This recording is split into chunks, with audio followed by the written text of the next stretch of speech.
A paz de Deus seja com todos. Amém. Para a nossa reflexão, trago hoje uma palavra do Evangelho de Marcos 10, 46 a 52. Eu não vou ler essa história, vocês podem ler em casa, mas eu vou falar sobre ela no decorrer da minha reflexão. É a cura do cego Bartimeu por Jesus na cidade de Jericó. Amigos, antes de tudo, eu quero falar um pouquinho da cidade de Jericó. A cidade de Jericó é a mais antiga cidade do mundo. Ela tem 11.000 anos. Ela foi, na sua história, muitas vezes destruída, reconstruída, destruída e reconstruída. Só para dizer, o nome Jericó aparece 61 vezes na Bíblia. Eu fui contar.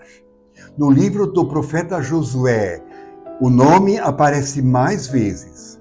Mas também no Novo Testamento, Jericó é citado. Por exemplo, histórias que nós conhecemos. O samaritano que descia de Jerusalém para Jericó. Ele descia. Jerusalém para Jericó é uma descida muito grave, muito acidentada, de muitas curvas. Porque Jericó fica a 245 metros abaixo do nível do mar. Uma outra história, Jesus encontra em Jericó Zaqueu, história que nós todos conhecemos. E a outra é a de hoje, a história da cura do cego Bartimeu. Hoje, Jericó é uma cidade nova, uma cidade moderna. Perto da cidade estão muitas ruínas que foram e que são pesquisadas ainda para escrever de forma mais completa a história desses 11.000 anos. E da cidadezinha hoje, que não é muito grande, se vê a montanha da tentação, isto é, a montanha onde Jesus foi tentado. É uma visão impressionante. Não fica longe, é logo uma montanha do lado. A Igreja Católica construiu lá um mosteiro que então, com sua arquitetura, retrata um certo tempo da história para mostrar essa história antiga da Bíblia, da tentação de Jesus. Dito isso, eu entro na história do cego Bartimeu. Conta a história do cego Bartimeu, que num certo dia, Bartimeu, sentado fora dos muros da cidade, à beira do caminho. E naquele dia começou a passar uma multidão. Era Jesus, os discípulos e mais uma multidão de pessoas. E quando o cego percebeu que era Jesus que estava passando, ele pediu por misericórdia. Eu diria em palavras bem simples nossas, ele pediu socorro. Jesus, socorro, eu não tenho alternativa. Não há cura de cegos na medicina. Socorro, Jesus. Eu li nesses dias ainda um artigo bem bonito sobre a palavra socorro. É uma das palavras mais belas que se pode usar. Quando alguém pede socorro. E quando alguém pede socorro, você, em socorrendo, vai escutar a mais profunda da humanidade. Porque aquela pessoa está precisando de ajuda. Está precisando de alguém que ouça da sua miséria e se põe a ajudar. O cego Bartimeu disse, socorro. E o povo, isso é, na história toda, diz, fica quieto. Silêncio. Não fala nada. Foi naquele tempo assim. É hoje, muitas vezes, assim ainda. Fica quieto. Não faça barulho. Mas o cego não se deu por convencido. Ele continuava gritando.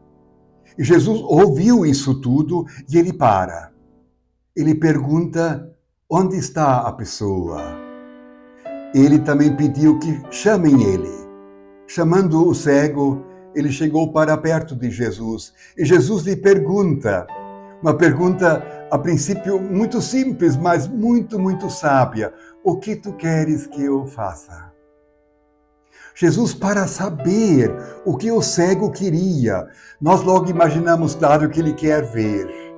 Mas para eu saber, e Jesus mostrou isso ali, para eu saber o que alguém que pede socorro quer, eu preciso ouvir. E às vezes nós não deixamos as pessoas falar. Nós falamos mais do que elas.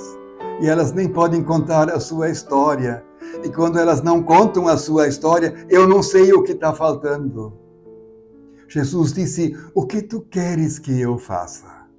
Ele foi muito simples, disse, eu quero olhar, eu quero ver, eu não tenho onde ter essa ajuda só de ti. E Jesus faz um milagre, um grande milagre. Curar um cego não é para qualquer pessoa, é só algo para Deus mesmo. Só Deus pode fazer isso. Até hoje a medicina não consegue resolver a cegueira. E Jesus pode, e o cego sabia disso. Ele disse, eu quero ver, eu quero enxergar de novo. E Jesus disse para ele, recupera a tua visão. E o cego, num instante depois, estava vendo. E diz também que ele agora seguia Jesus no caminho. Vejam que interessante. Ele estava primeiro à beira do caminho, lá na calçada. Não podia entrar na rua, porque lá vinham pessoas, mas aqui nas nossas cidades vem carros. Então, ele estava à beira do caminho, na sarjeta, vamos dizer assim. E agora ele estava no caminho, junto com o povo, seguindo no caminho. O Senhor Jesus Cristo que o tinha agora libertado da escuridão e lhe tinha recuperado os olhos. E a nossa reflexão, caros amigos que ouvem e que me assistem, a minha reflexão é a seguinte: quem são hoje as pessoas à beira do caminho? Nós já vimos pessoas à beira do caminho, na sarjeta, que não conseguem andar no caminho. Eu logo lembrei aquelas pessoas que pedem ajuda nas nossas sinaleiras. Elas também estão à beira do caminho. Elas só entram no caminho quando a sinaleira fecha. E aí oferecem balas, chocolates, oferecem também panos de copa, oferecem outras coisas para quem quer ajudar, outros com cartazes, suplicando por ajuda, à beira do caminho. Lembrei também, semana passada ouvi uma estatística do Estado, dizendo que, falando das pessoas de rua, dizendo que nos últimos 5 anos, as pessoas de rua no estado de Santa Catarina multiplicou 5 vezes em 7 anos. E hoje são praticamente 8.000 pessoas que vivem na rua, que não têm casa. Você já pensou uma vez o que significa não ter casa? Quando eu não posso dizer para alguém, agora eu vou para a minha casa, o que a minha casa é para mim?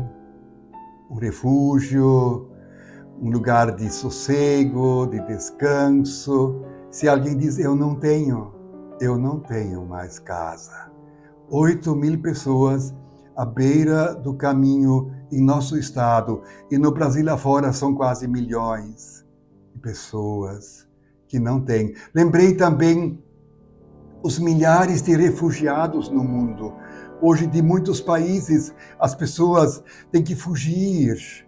Eles são mandados embora, perdem a sua pátria, precisam morar em outros países. Os que não têm mais casa, não têm mais pátria. Lembrei também, semana passada ou retrasada, vi essa imagem em Gaza, onde os palestinos estavam voltando do norte de Gaza, porque havia agora a trégua. Naquela vez, eles fugiram do sul, porque o sul estava sendo metralhado. eles fugiram, foram para o norte, e agora eles como refugiados voltando, quem sabe alguém viu as cenas cruéis, milhões e milhões de pessoas andando, procurando a sua casa, e a maioria não achou mais nada. Os à beira do caminho. Podem ser pessoas bem perto de nós. Pode ser uma pessoa idosa que precisa de ajuda, que às vezes não tem. Pode ser uma pessoa idosa e doente, que precisa sempre de ajuda. Pode ser uma pessoa doente que precisa falar e ninguém escuta. Precisa de alguém que vai e não fala. Deixa primeiro ela falar. E quando ela quase terminou, eu fico em silêncio e digo: quer falar mais alguma coisa? É uma pergunta importante.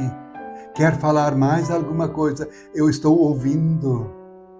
Pode ser também uma família enlutada, que num certo tempo, até que o luto se organiza, está se sentindo à beira do caminho. E precisa de uma palavrinha de consolo, precisa, em primeiro lugar, alguém que ouça o luto. Cada luto é diferente para cada pessoa. Ouça e depois eu possa falar da minha esperança, da minha fé em Jesus Cristo. Eu pensei também nos PPDs, as pessoas portadoras de deficiência. Hoje há tantos trabalhos bonitos também em nossas comunidades, em nossas paróquias, com as pessoas portadoras de deficiência. Trabalhos que querem levar as pessoas a uma integração maior, a um trabalho para as quais elas estejam dignas e sejam dignas à beira do caminho. A história do cego Bartimeu nos traz esta grande reflexão, beira do caminho. Quem são hoje as pessoas à beira do caminho? E quem sabe quantas vezes eu já me senti à beira do caminho. Ou eu não me senti bem num grupo. Ninguém me deu atenção. Eu me senti abandonado totalmente. Me senti na sarjeta, à beira do caminho. Esta é a nossa reflexão para hoje. Ela é muito especial. Ela mostra Jesus que para, Jesus que ouve, Jesus que manda, Jesus que põe no caminho. Vai agora no caminho, agora tu estás no caminho. Pense sobre isso, caro amigo. Que Deus o abençoe e que você e eu tenhamos uma boa semana. Amém.